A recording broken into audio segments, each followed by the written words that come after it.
File 36. Talk with the Kings. Ere Zarathustra had been an hour on his way in the mountains and forests, he saw all at once a strange procession.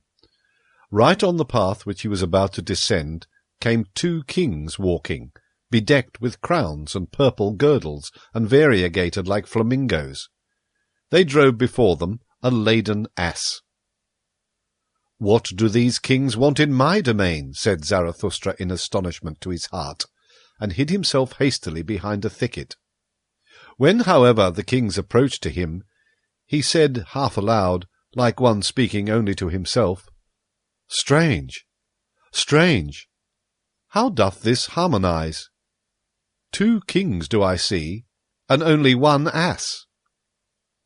Thereupon the 2 kings made a halt. They smiled and looked towards the spot whence the voice proceeded, and afterwards looked into each other's faces. "Such things do we also think among ourselves," said the king on the right, "but we do not utter them." The king on the left, however, shrugged his shoulders and answered, "That may perhaps be a goatherd, or an anchorite who hath lived too long among rocks and trees, for no society at all spoileth also good manners." "Good manners?" replied angrily and bitterly the other king. "What then do we run out of the way of? Is it not good manners, our good society? Better verily to live among anchorites and goatherds than with our gilded, false, over-rouged populace, though it call itself good society, though it call itself nobility. But there all is false and foul, above all the blood, thanks to old evil diseases and worst curers. The best and dearest to me at present is still a sound peasant, coarse, artful, obstinate, and enduring. That is at present the noblest type.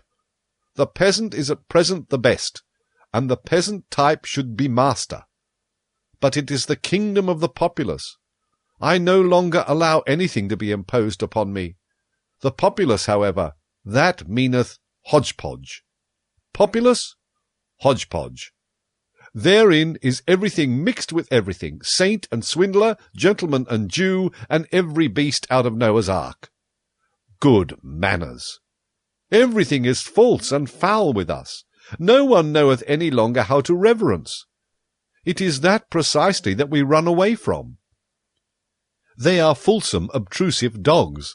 They gild palm leaves.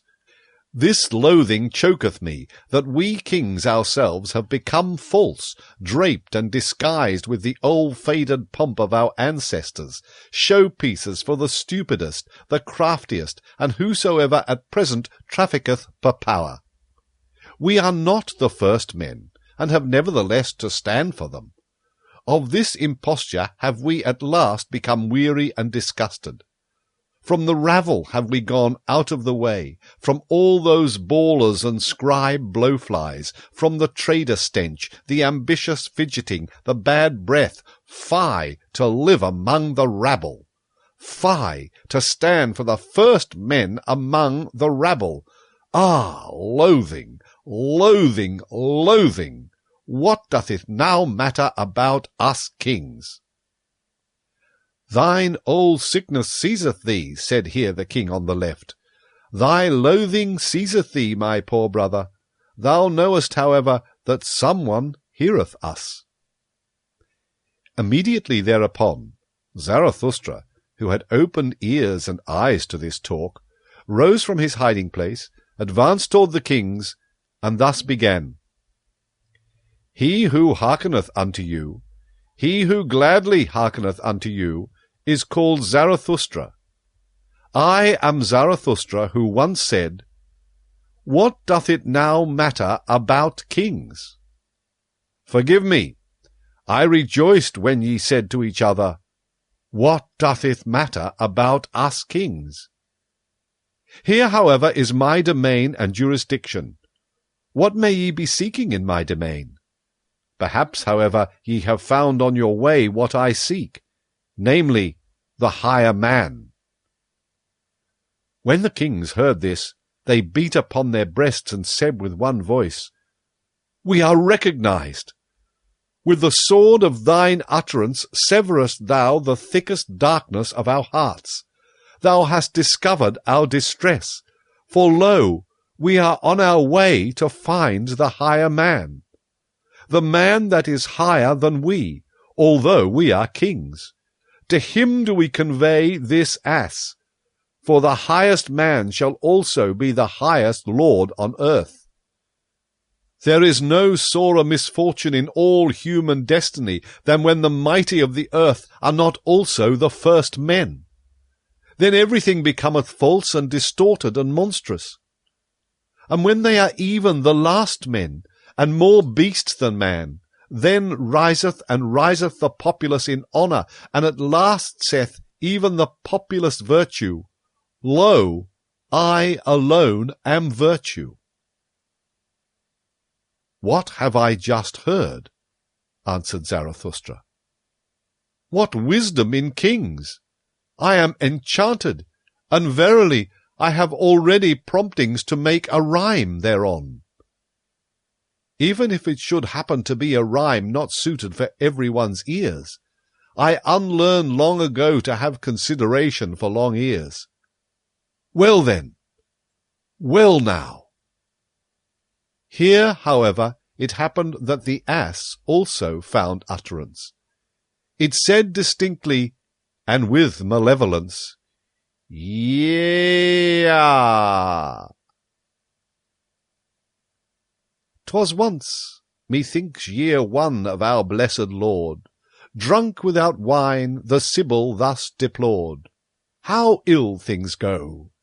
Decline, decline, ne'er sank the world so low. Rome now hath turned harlot and harlot stew. Rome Caesar a beast, and God hath turned Jew. With those rhymes of Zarathustra, the kings were delighted.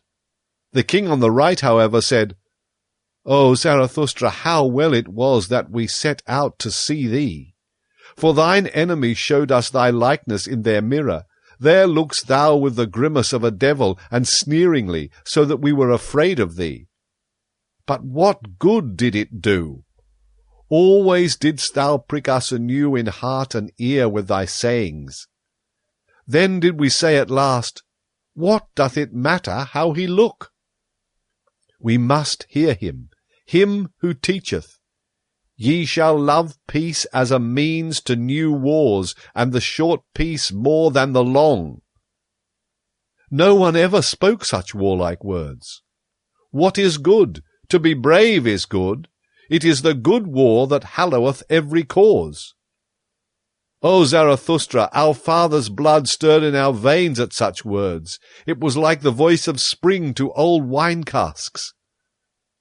When the swords ran among one another like red-spotted serpents, then did our fathers become fond of life.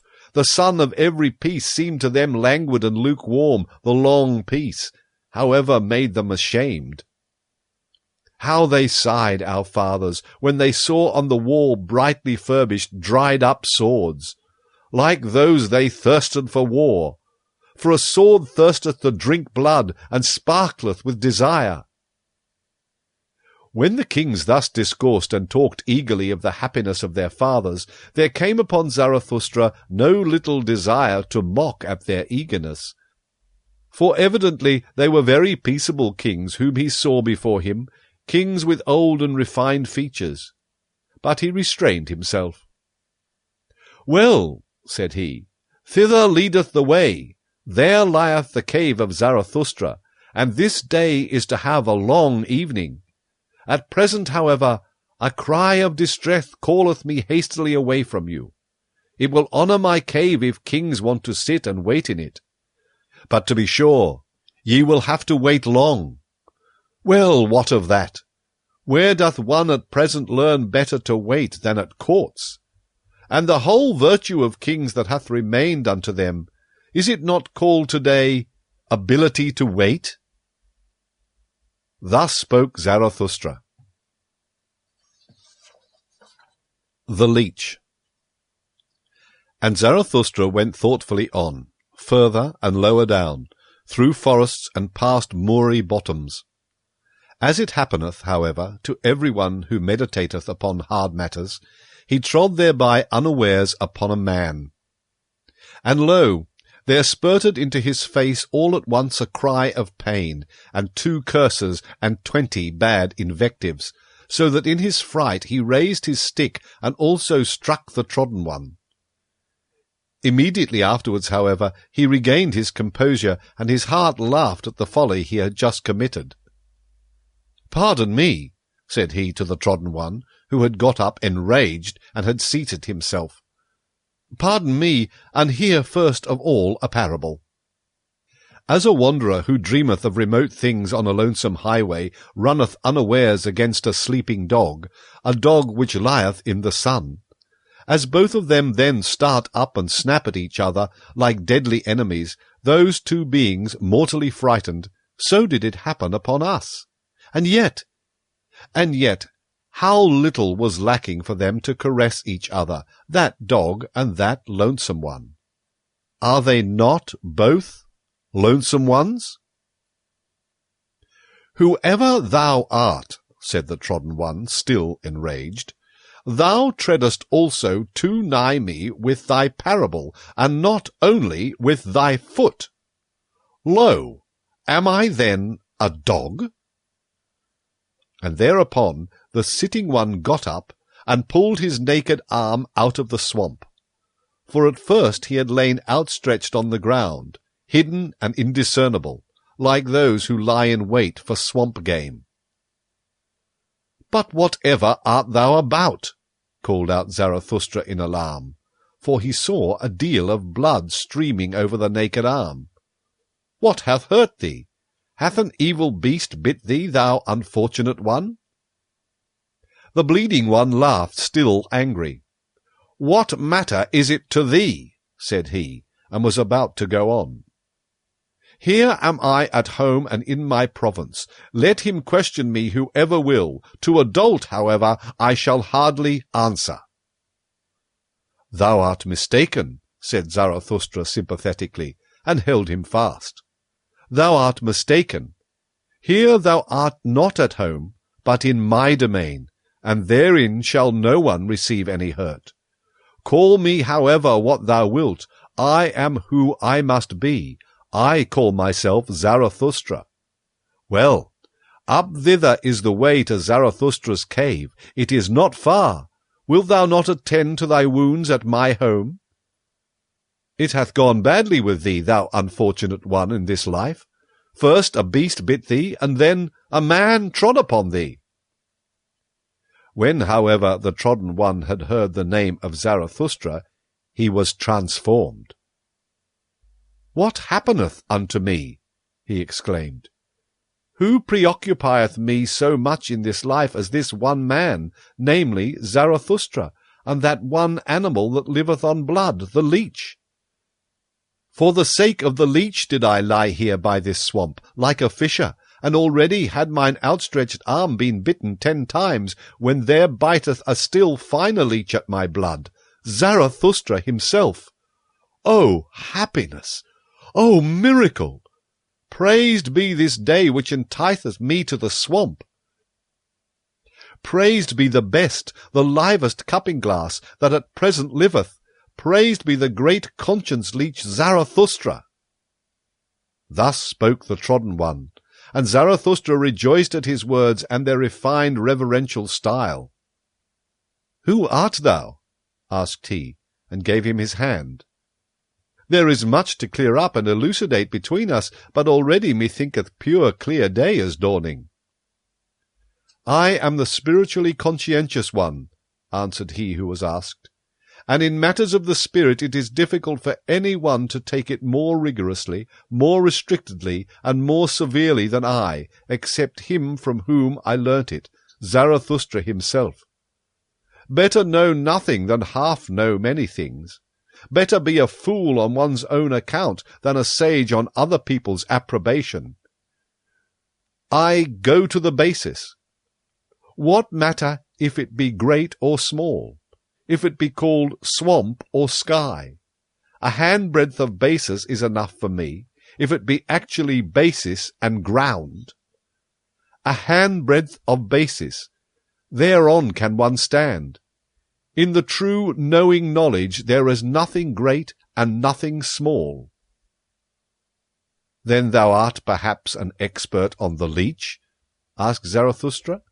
And thou investigatest the leech to its ultimate basis, thou conscientious one? O Zarathustra, answered the trodden one, that would be something immense. How could I presume to do so? That, however, of which I am master and knower, is the brain of the leech. That is my world, and it is also a world. Forgive it, however, that my pride here findeth expression, for here I have not mine equal. Therefore, said I, here am I at home. How long have I investigated this one thing, the brain of the leech, so that here the slippery truth might no longer slip from me. Here is my domain. For the sake of this did I cast everything else aside. For the sake of this did everything else become indifferent to me. And close beside my knowledge lieth my black ignorance. My spiritual conscience requireth from me that it should be so, that I should know one thing and not know all else. They are a loathing unto me, all the semi-spiritual, all the hazy, hovering, and visionary. Where mine honesty ceaseth, there am I blind, and want also to be blind. Where I want to know, however, there want I also to be honest, namely, severe, rigorous, restricted, cruel, and inexorable. Because thou once saidest, O Zarathustra, spirit is life which itself cutteth into life. That led and allured me to thy doctrine. And verily with mine own blood have I increased mine own knowledge. As the evidence indicateth, broke in Zarathustra, for still was the blood flowing down on the naked arm of the conscientious one, for there had 10 leeches bitten into it. O thou strange fellow, how much doth this very evidence teach mean? Namely, thou thyself, and not all perhaps might I pour into thy rigorous ear. Well then, we part here, but I would fain find thee again. Up thither is the way to my cave. To-night shalt thou there be my welcome guest. Fain would I also make amends to thy body for Zarathustra treading upon thee with his feet. I think about that. Just now, however, a cry of distress calleth me hastily away from thee. Thus spoke Zarathustra.